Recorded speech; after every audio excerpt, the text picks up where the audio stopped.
Welcome, viewers, to another day of the Leadership Conversation. And today I've got an amazing leader in the studio with us today. Her name is Dr. Bakshi Khurdi, and she is a phenomenal lady. She is well accomplished. She's into a lot of different things. So if there are mothers in the house, there are women in the house, because she's all about women as well. So I want you to be glued onto your screen and listening. And I wanted to share this with your girlfriends because there's so much we're going to be listening to.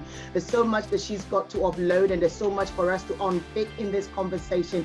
But I just want to tell you that ultimately this conversation is going to leave you inspired, it's going to leave you encouraged, and it's going to leave you wanting to do more with your life, because that's what this conversation is about. It's never to let you feel that you are beneath, you are lower, or because that you can't do it. Our whole reason for having conversation is to encourage other women, encourage other individuals, other leaders to say, you have got more on the inside of you, and there's more that you can be doing. So if you haven't already subscribed to our YouTube channel or following us on Facebook, I would like to encourage you to do that now, and also hit the notification button so that whenever we have another conversation coming up, you'll be the first to know. So welcome today, Dr. Ruby. Thank you. Thank you so much, Gertrude. Amazing energy. I was enjoying the way you were talking. So I'm really looking forward to a conversation today. Thank you. Viewers, I'm just going to give you a brief recap of the little bits that I could put together about Dr. Ruby, and then she's going to be giving 60 minutes to tell us what she really wants you to know about her. So she is an author. She's produced her book. She is also a TEDx speaker. She's an influencer. She's a professor in HRM and marketing. She's a YouTuber. She's a trainer. She's a host of the WizKid series. She's a global inspirational person. She is an influencer as well. And then she's going to be telling us a lot about emotional intelligence. I think this is something that I haven't had a speaker to talk to us about. So I am fixated on hearing that. And I just want you to stay tuned, because there's so much more that she's going to be telling you today. So Dr. Ruby, we are giving you, no, first of all, tell us a fun fact about you. A fun fact. Okay, I love dancing. Uh-huh. And sometimes I like singing as well. I'm a bathroom singer, but sometimes when I'm in friends, I just chill out and enjoy. Oh, I don't know about dancing for me. I love singing, but I'm not good at dancing. Okay, so Dr. Ruby, 60 seconds. What can you tell us about yourself in 60 seconds? Or what do you want as the important bits that you want us to grab about you in 60 seconds?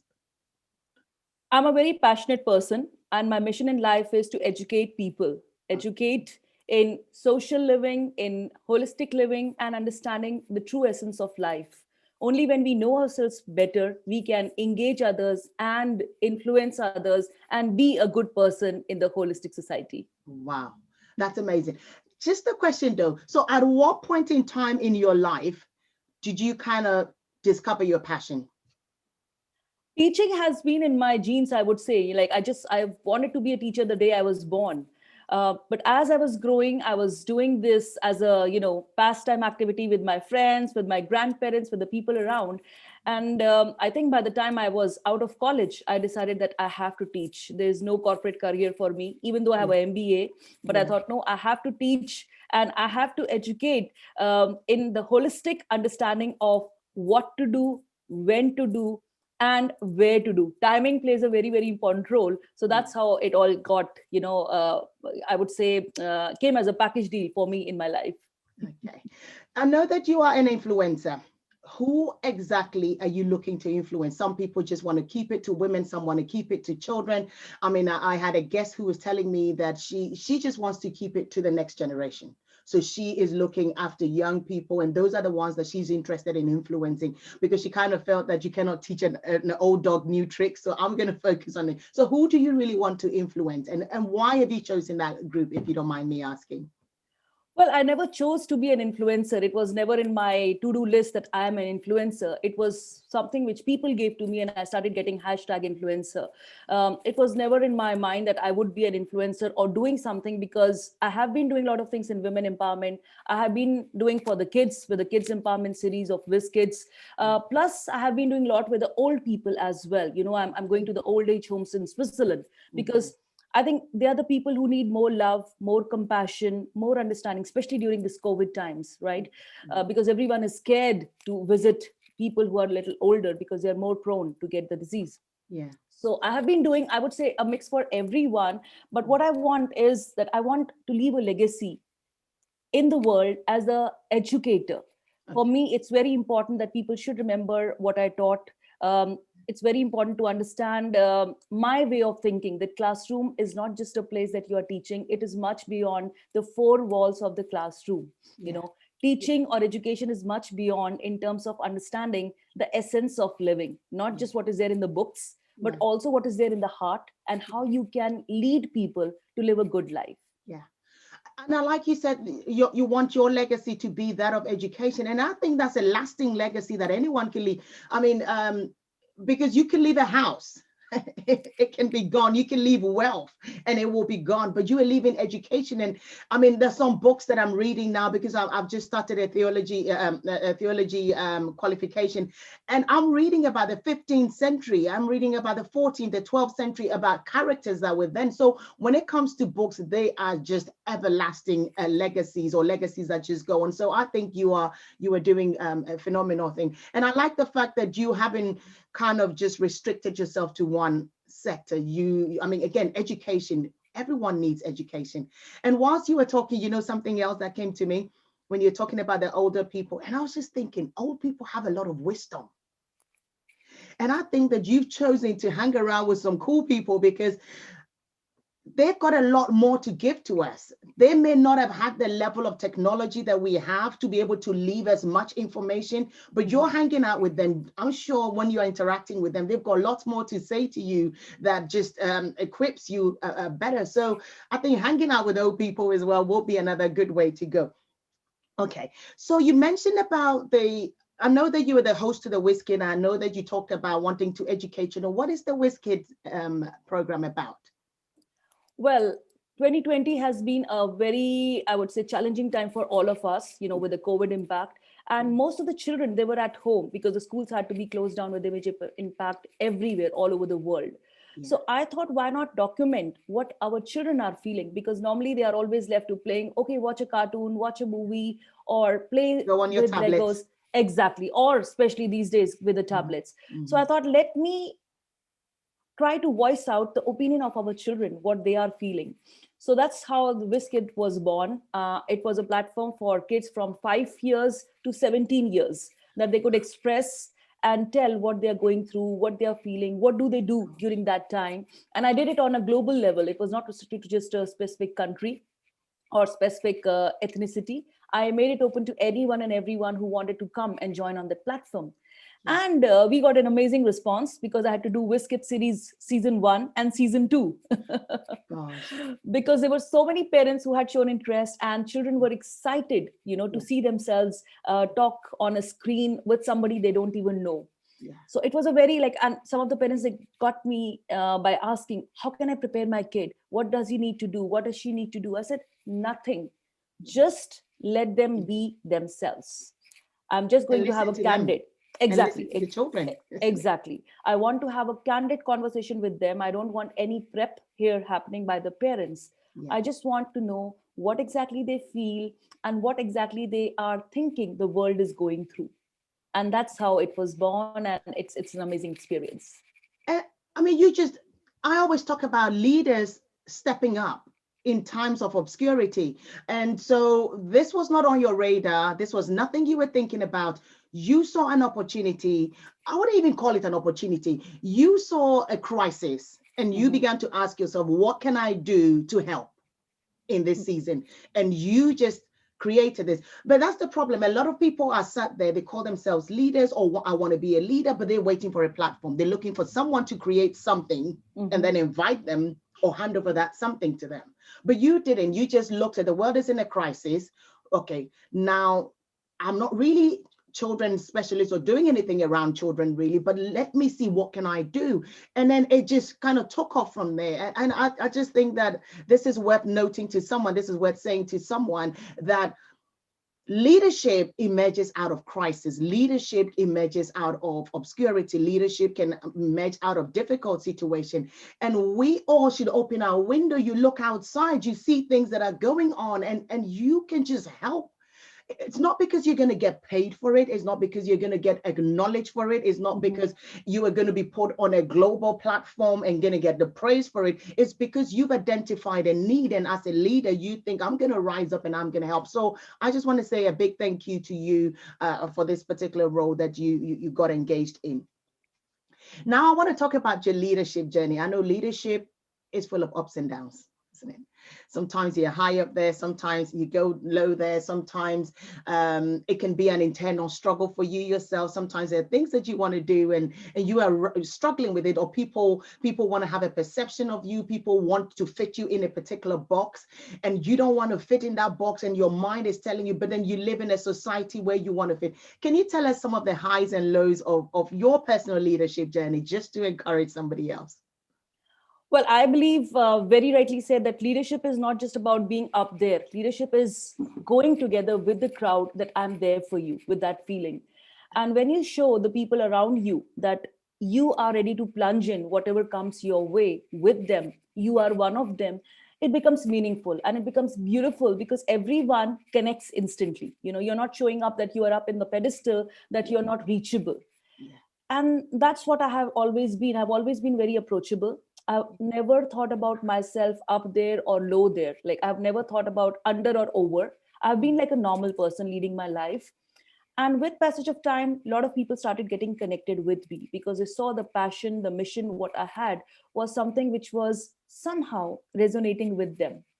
Somewhere or the other, it was resonating with most of the people. So they said, yes, I think I would also like to be a part of this mission, or I would like to join what you're doing. But as we say, Rome was not built in a day. No. And so was my journey. As rightly said, there are always highs and lows in everyone's life.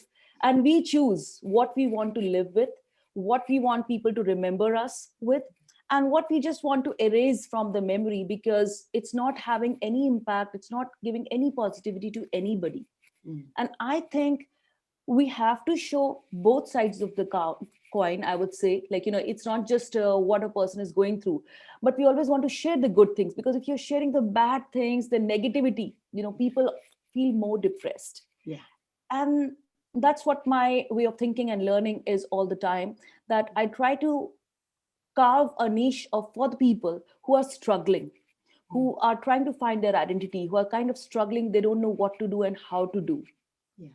This happened for me when I was struggling myself in a foreign country, coming to Switzerland, because I was struggling with the language, I was struggling with the culture, with the people, nobody to associate with. So it was a big struggle, and I was like, people think Switzerland is great, but I am struggling. I'm finding difficult to survive even one day, because no wonder the place is beautiful. It's great, but I don't have anyone to share it with. And I think that's where I started connecting to more and more women networks. I started connecting to more people, the local people as well, through sign language, through whatever it took me to get the connectivity on. I did those kind of things. And I think that's what helped me. In the beginning, some of my friends, they were happy to connect. They were with me talking and doing stuff, which I always enjoyed. But when I started doing things which were more charity oriented, which was more like visiting old age homes or doing something for the women who are domestic abuse victims, those kind of things, when I started doing, I was not sharing those things anywhere on the media. Those are some of the things which I talk about when people talk to me, but I never shared those pictures. I always share the good pictures, the nice pictures, kids loving, kids reading and stuff like that, but not about things which is showing suffering.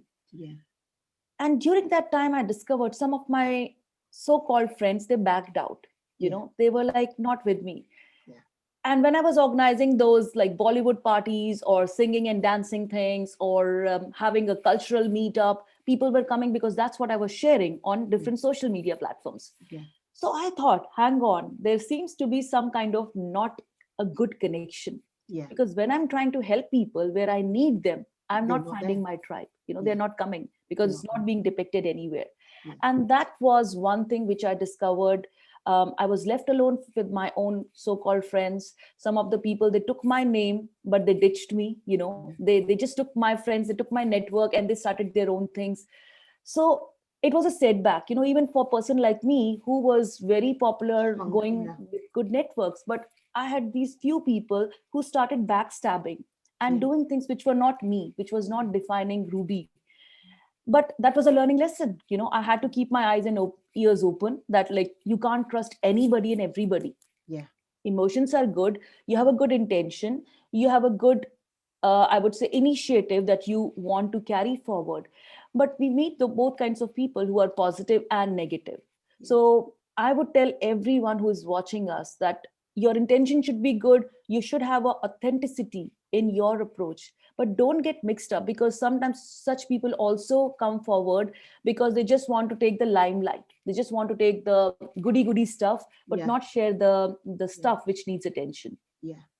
Yeah, and I like the fact that even though you said you got backstab or people when you really needed them, they were not there. It didn't demoralize you or stop you. And I'm sure as a human being, you go through the emotional bit for a bit where you're a bit upset about it, but you still pick yourself up and you still continue to do what you do and what your whole vision and your whole intention is. So then again, yeah. So we will go through stuff as leaders. You will definitely go through stuff. Leadership can sometimes be a lonely journey. True. People are happy and will be there for the celebrations, but they True. will not be there for when the going gets tough. And so those are the times when you really have to rely on yourself, or you really have to rely on the very few people that are supportive. And hence why we got to be careful who you've got in your inner circle. Is this person in my inner circle because of what I can give them, or are they in my inner circle because they've really got my back? And when the chips are down, they are going to be remaining. Are they my die-hard chick or ready to do this walk with me? So leaders, I just want to encourage you. You've heard from Dr. Ruby herself. Leadership is full of highs and lows, and anybody who is experiencing a low right now, I want to encourage you to get back up on that ladder, because you can do it. You can make it. And a lot of the times as well, as you said, the reason I ask leaders this question is, as you said, on social media, we always put the good stuff. We never have the difficult stuff there. I'm struggling. No, it's never there. It's always the good stuff. And people think, oh my God, you've got a fancy world, you've got a fancy life, and leadership is all this fancy thing. But then it takes a lot of work. So thank you very much for sharing that about you. Okay. So what have been some of the limitations? I think you've already said some of them, but in your leadership journey, what has been some of your limitations? What have been some of your fears? What have been some of the barriers? You've already mentioned that language was a barrier to you. You also mentioned that the culture was a barrier to you. You also mentioned that lack of friendship, true friendship, was a barrier. Is there any other barriers? Is there any fears that you had, and how did you overcome them? Of course, we always have, life is not a bed of roses. We always have the ups and downs and certain fears which we are not even prepared for. We don't even foresee them. But as I was not having a, prepared agenda that I want to do this, I want to do that, I was just going with the flow. I had been teaching in the Swiss universities here for a couple of years. So for me, the agenda was not pre-planned thing. Things just started happening, things just started coming up, and I started getting connected more and more to people who kind of became my inner circle, as you rightly said. Yeah. But while doing so, yes, the only fear that I had was that maybe I meet somebody, or maybe I have another one who's ready to backstab me. So I was very, very cautious, because yes, I had faced that couple of times, 2-3 times, very, very in a very short span of time. So I was a bit scared, and I didn't want to go ahead with those kind of commitments again. So that's why I was very afraid that, the people who call me my friends, they are doing this with me. How can I trust? What is the way to trust these people? And I think that was like a start of having more and more dealt with emotional intelligence, because I was going through an emotional roller coaster of disbelief, confusion, anger, and fear. So these four, if when they are there in your life, you are kind of scared. And when I had this disbelief that, oh, it can't be her, but I was angry because it was her, that kind of a thing. So my family came to my rescue. My family came to my rescue because they were like, it's okay, it shouldn't stop you. If you are honest, if you believe in what you are doing, let these people not deter you from your mission. You will always find such people who are trying to pull you down. and also you will find the people who are going to pull you up, Well, right? So that's what kept me going. But the four things were there as a handicap, or as a, I would say, a block for me for quite some time. But then that made me stronger. These yeah, things, they did not pull me down. They made me a bit stronger because of the support of my family yes, and some of my close friends who yeah, pushed me yeah, further. yeah, That don't be scared. It might be a bit alone up there. When you're leading, when you are having a mission, people do back out also. But yeah, just go on, yeah. and that's what kept me going. Wow. I think I'm going to come into the emotional intelligence with this question because you've already touched a little bit on this. But then, I mean, we heard what Dr. Ruby said. She said she went through anger, she went through disbelief, she went through fear, but then family came. Again, you can sometimes you can have family around you, but I'm sure you did the work yourself too, because family, some of us have family around us and it's still not enough to push us to True. want to do. We are still hurt, we are still broken, we are still living in fear and living in some level of anguish. So but then you were ready to put the work in yourself as well and begin to trust again. So don't let the actions of the few destroy the relationship with the others that you can have. So can we now just nicely go into emotional intelligence? Tell us about emotional intelligence. What is this whole emotional intelligence about? Okay, emotional intelligence is first understanding yourself, like, having a relationship with yourself. That's the first step. Know what you are good at, know what your positives or what your strengths or what your, I would say, advantages are. So once you know these three things about yourself, you have to be consistent. Not that, like, like for us, I'll give a very silly example. Like for us women, we feel very happy when we look at ourselves in the mirror. If you're looking good, we feel happy, we feel Yeah, confident. Like, my makeup looks good, my lipstick looks good, so we automatically walk elegantly, right? But when we look in the mirror and we don't see what we want to see, see, that's what is most important. When you don't see what you want to see, you need to work on yourself. yeah, That means I have to be consistent. I have to make the picture which is on the other side of the mirror look good. And when I'm saying this, it's not just aesthetically or yeah, in terms of yeah, the makeup, yeah, but good in terms of confidence, good in terms of that you're ready to speak what you want to speak. You're not scared yeah, of saying what you want to say. And it's during these times, when you look in the mirror and you start talking and start expressing yourself, you know once you feel comfortable with what you are seeing on the other side of the mirror, you start experimenting with other people because you want to help other people. yeah, You just don't want to keep your plus points towards yourself. Like, if I'm good at something, I would always want to share it with others so that they can benefit. They can also cherish that and be happy that they have it, because not everyone is fortunate, not everyone is blessed to speak as confidently. Let's say Gertrude is doing this show, as confidently others are doing their podcast. yeah, So if you are able to do it, great, help others do that as well. And that's what is the second step, yeah. that is relationship with other people. Okay. So emotional intelligence is basically based on two competencies: personal competence, that is relationship with yourself, Mhm. and social competence, that is relationship with Other others people. around you. Okay. So it is basically doing the balancing act between personal competence and social competence throughout life. Not one day, Yeah. not 2 day, but every single day.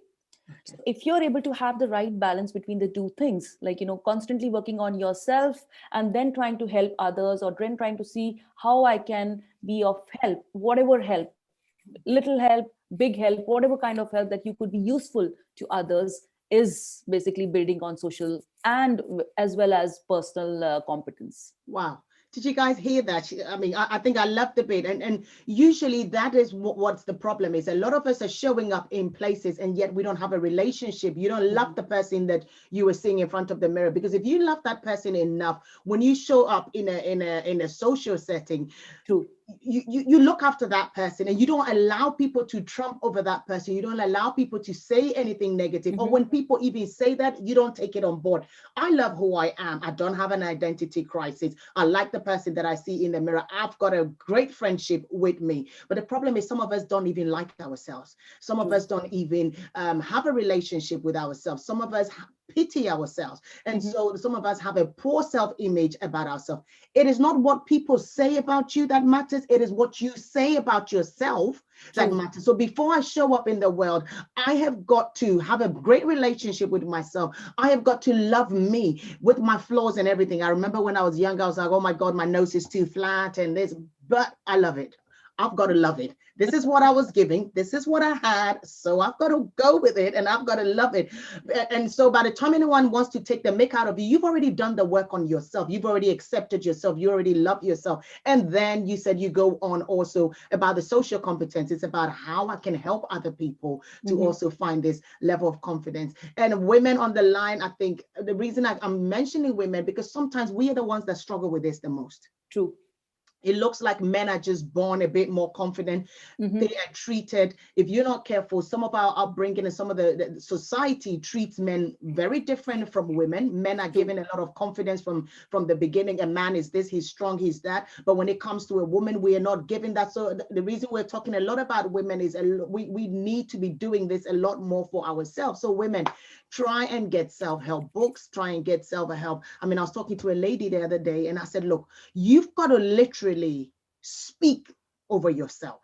I said, you've got to literally speak over yourself. If it means that you print out certain things and stick it on the mirror and speak it over yourself every morning, I said, then so be it.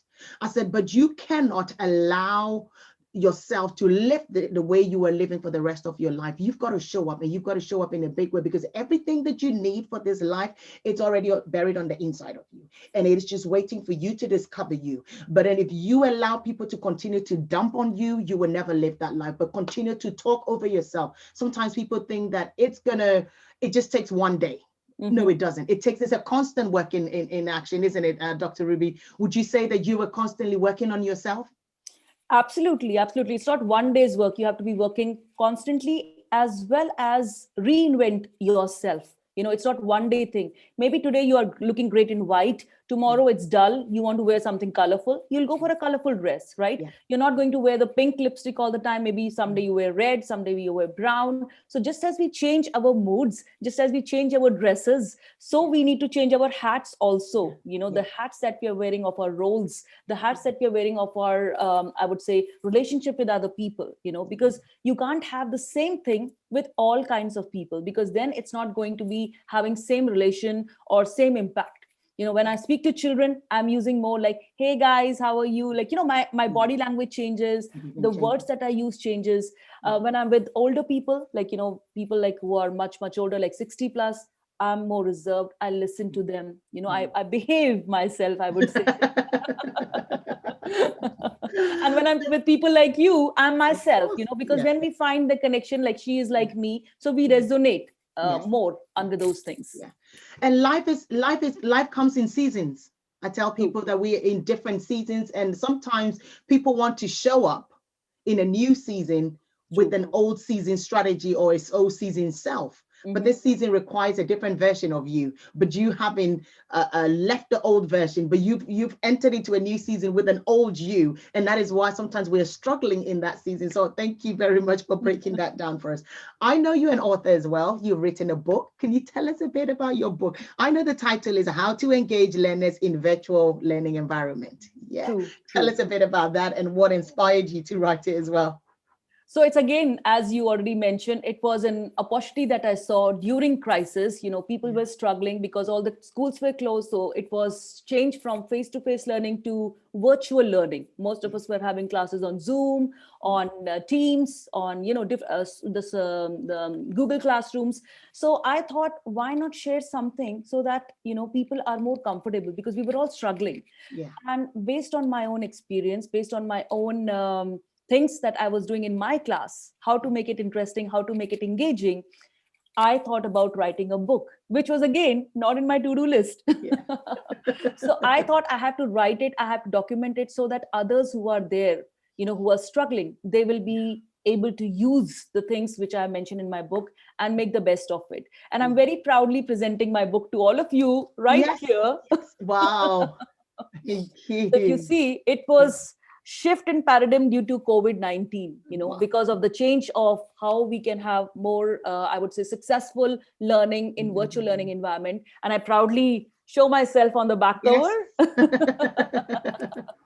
So, That's I mean, if beautiful. the world was going through crisis, and, I have listed all the things, like, it's in a very easy way, there are things which are everyone with cases, like small case studies, Yeah. which is not boring, it's all based on what I went through. Practicalities. Exactly. So when someone is reading, I'm sure anyone and everyone can relate to it, because we Yeah. were all struggling. Yeah. And I have also shared in the beginning, when I was struggling, I was kind of, guys, are you there with me? Like, I mean, okay, the internet is not working. Oh, connection is not there. All those kind of things. So I thought, if I document it Yeah. and share it with the world, Yeah. it will be something everyone can relate to, Yeah. not just now because of COVID, but in the future as well. Yeah, because I Because think now this it's has come changed. to stay, don't you think, Dr. Ruby? The whole e-learning environment is now come to stay, don't you think? Even after COVID or Yeah. not? Very true. Very true. And I think it's gonna stay, because loads and loads of people have seen the advantage. You don't have to travel to that place to give a e-class, to give a classroom. You can just be doing that class sitting in the vicinity of your office and reaching out to a wider audience. So I've shared all those things in this book. And as I said, whenever there's a darkness in the tunnel, there's always a ray of light and hope on the other side. So Yeah. this book was born because I was struggling, and so were so many of my friends from the teaching fraternity or trainers fraternity struggling. So when I wrote this book, I could have just thought, like, okay, it's my way of doing things. I could have just kept it to myself. Yeah. But then I thought, no, it has to be shared with as many people as possible who can make it, their way of living, and keep the learners engaging. Because when you are paying for these super expensive training programs, and it is boring, we're not getting anything here. We're listening from here and taking it from the other ear. It's no fun. It's no fun. So let's engage the people and make the best of it, so that it's a win-win for both parties. Wow. Wow.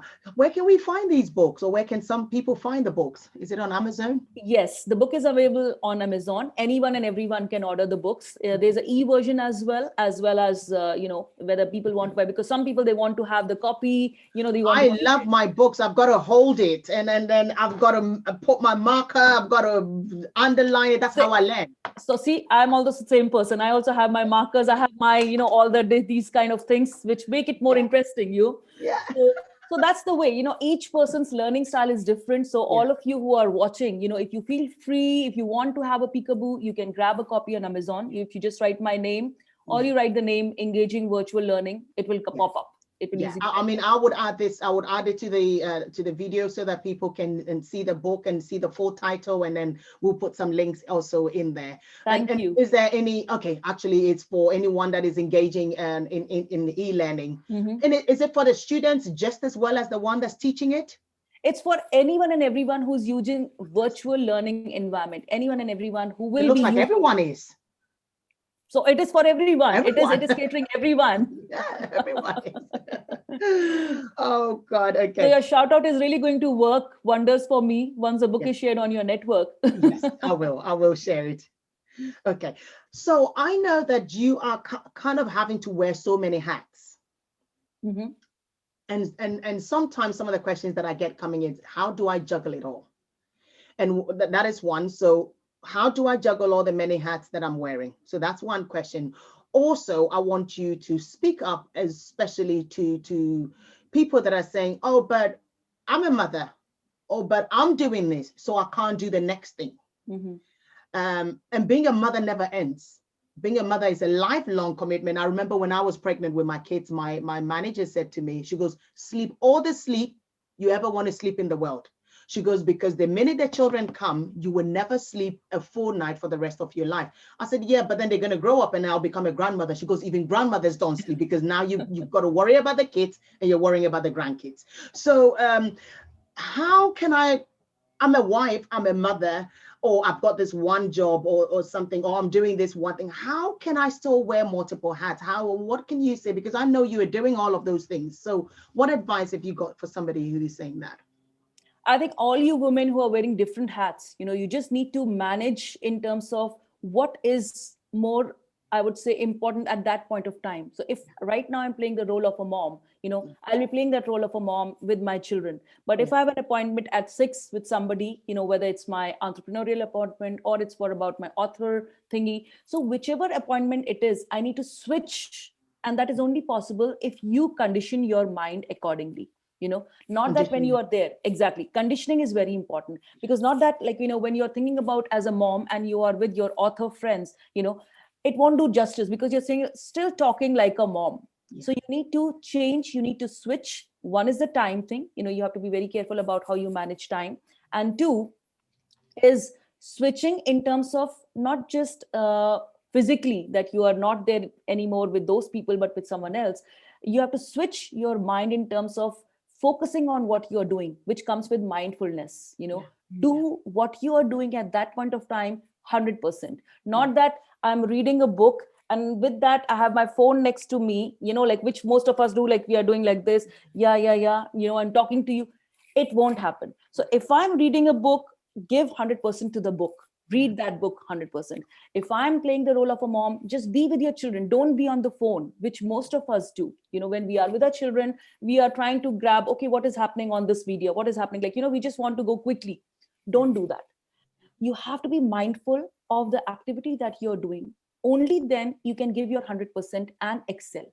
Okay. I'm not saying that you have to be a super mom or you have to do everything perfect. No. Don't be afraid if you're not able to do it perfectly, but do it 100%. Give it your 100%. So if you're speaking, just focus on speaking. Don't think about what is happening left or right. Things will keep on happening. It's not going to stop. But if you worry about that, you are neither able to focus on your speaking, nor able to focus on what is happening in your left or right. So right now I'm having this conversation with you. I'm 100% with you. I'm not thinking what is happening elsewhere. Unless, I'm 100% with you too. Great. That's why we are connecting. I have shoot the kids off to school. I've shoot the husband downstairs. That's great. But having said that, if something does come up, which is emergency or it needs your immediate attention, then of course you need to choose and prioritize what is more important. Is this what I'm doing? I need to finish it because I've committed to it, or something which can't wait. I need to attend that. So that's your vigilance. That's how you are constantly switching. And that's your vigilant behavior, especially as a woman. You have to be more vigilant. That's like your third eye. One eye is focusing on the things, second eye is doing what you need to do, but the third eye is how you prioritize what needs most attention at that point of time, so that you can do the switch of hat with more, I would say, smoothness. You don't see the switch. It's like so smooth that it gels well with your present actions. So as women, we are able to balance, we are able to juggle. And again, balancing is about setting priorities and deciding what you're going to focus on, whatever there are different things to focus on. So choose what you're going to focus on at any particular point in time. And what you're saying is, when you choose that this is what is the priority, this is what I'm focusing on, then focus on it completely. Don't do a half done job and don't be half-baked in so many different things, and that is why you don't stand out in anything. But it is very possible to be able to balance all and be able to do a lot more and I like the bit about you said switching your mind, because if you are in a different environment, switch your mind to suit that environment, show up in that environment as what is required in that environment. When you go to the next environment as well, switch it up, because I can't try to be a CEO when I'm with my kids. Because you're in a different environment. And neither when I go into the boardroom, I can't be talking kids in the boardroom. So switch your mind. And we are capable. There's so much that this mind can do. We can do whatever we set our mind to doing. So I want to encourage somebody that's listening to us that you are more than capable. You are so much more than capable. It's all about programming in your mind. It's all about determination. It's all about focusing, and it's all about preparing yourself and telling yourself what you want to do, and you will be able to do that. So what differences do you, I was going to ask you, what difference do you seek to make in the world? But I think you've told us that, because it's all about education. You want the world to be educated as much as you can provide, because again, you can only go that far, but you want that everything that is on the inside of you, you can leave it behind as a legacy when you go. I was listening to somebody who says that by the time he dies and goes off, he wants to get into heaven very empty. because he has done everything that he's been called to do, and he has left here, and everything full of the world is full of everything that he was supposed to do, and he's gone back empty. So those, I mean, so you've told us your legacy is education, education, education for young people, education for children, education for adults. Okay, what is the importance of stepping up to become who you have been called to be? What do you think is the importance? Because I mean, I say one of the things is we have been called for a specific group of people. You have been called to perform a specific role in this world. You've been called to perform a specific tasks in this world. And just looking at you, if you didn't show up, all the people that you are supporting now, they would have been handicapped. You would have left them handicapped. Mm-hmm. So what is the importance? What do you want to say is the importance of showing up and doing everything that you have been called to do? I think every person has been chosen by God to play a particular role. You know, we are all destined. It's all decided. It's not that even if I said that it was not in my to-do list to write a book, it was not in my to-do list to do a TEDx talk, you know, Yeah. but because I was destined, God had chosen me for a specific purpose. I'm playing my role with responsibility. Yeah. So when you get a tag of influencer, or when you get a tag of a goodwill ambassador, you know, Yeah. it's not just a tag that I'm carrying to show off that I am an ambassador. No, you have a responsibility, because with big power, as it's in a movie, the Spider-Man movie, with big power comes big responsibility. Yeah. And we have to show up, because if we don't show up, we are not showing or leading with giving good example. You know, whatever we are telling, whether we are saying something nice, something which resonates with the people or which clicks with the people, you have to believe it in that first yourself. Don't just say blah blah for the heck of saying it, because I know a lot of influencers, a lot of people just say because people want to listen that. So don't do that. Don't be in that rat race. It's not going to take you anywhere. It's a short term thing. Yeah. If you believe in something, you should always walk the talk. If I'm saying I believe in education and I want to educate the masses, okay, I am doing it in my actions. It reflects in my actions. It reflects in what I do and what I teach my own children. Yeah. So it's very important showing up as a role model, showing up as a mom, showing up as a friend, whatever you are wanting to show up for whichever reason or for whichever situation. Be authentic. Again, be authentic. Don't just show up because you're going to be on media, or don't show up because someone is like a paparazzi going to be there for you. Yeah. No, it's very important when you have been given some responsibility, or when you have been given some like chairperson, or global ambassador, or whatever thing that has been given to you. Take it Think seriously. about, yes, think, don't just grab it. Okay, we are giving this responsibility, don't just grab it. There are so many organizations that are constantly approaching me through LinkedIn Yeah. or through Facebook, that we want you to be a chairperson for this, we want you to be ambassador for this. You don't have to accept everything, you know, you just have to say I'm there for you. If you can, if you have time, then go for it. But otherwise, it's better to support from backstage also, you know, show when they actually need you. Like I'll just try to quote something which I'm doing right now. India is going through this big crisis. There's a shortage of oxygen. Yeah. So all over the world, people are coming together to support India, you know, all the governments, countries, everyone. So I, with some of my volunteers, you know, I don't even know these people who they are. We just share this message. Some people just share this message. I want to do this for India. Who are there with me? You know, and I said, I can join. I can speak 3 languages. I can help you with talking and creating awareness. And she said, please join me. Then other persons joined. So we are a group of 10 people who just came together, and it's been good 15 days that we have been working, and we have been collecting funds and sending oxygen concentrators to India. It was never thought I will do that, but I became so involved with that that I had to put some of my talks, some of my conferences on hold, which was not very important. If I had committed some, I kept those dates. But if it was something not very very important that could be, you know, exchanged for another day, I put them at hold, because I wanted to concentrate on this. So this is being responsible. Even though I'm far away from my country, I'm settled here in Switzerland, but when I see the country bleeding, when I see the country needs help, automatically we feel responsible that we need to do something. We need to jump and be there. And I'm not just saying this for India right now. I'm saying that for any country, whichever country needs help. And my friends are calling me, or my students are calling me, that we need to do something for my country. We have to. We have to. We don't have to think it's my, that I'm just caring for my house or my people. We have to think about a global Wider. family, because only when we think about each individual who's listening us, he thinks like this. Imagine the world will be so beautiful, because everyone is jumping to help everyone. Yeah. I And think that's you what is showing answered up. the last question for me. Because one of my last question is, what is the importance as a leader in giving back? Because we should give back, but you've already answered it. You are having to give back, and you see the importance of giving back, and you know, and it's not because you're getting anything from giving back. The thing about giving back is it should not have a financial gain.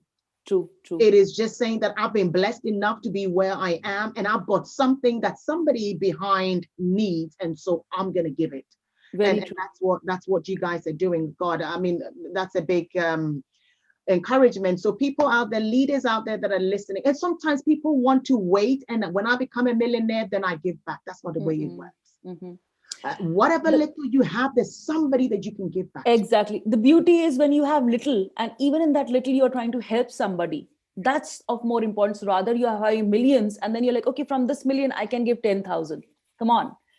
It's not the timing. Again, it's not a question of timing. The more effect, the more impact is creating when you're helping somebody when he most needs that.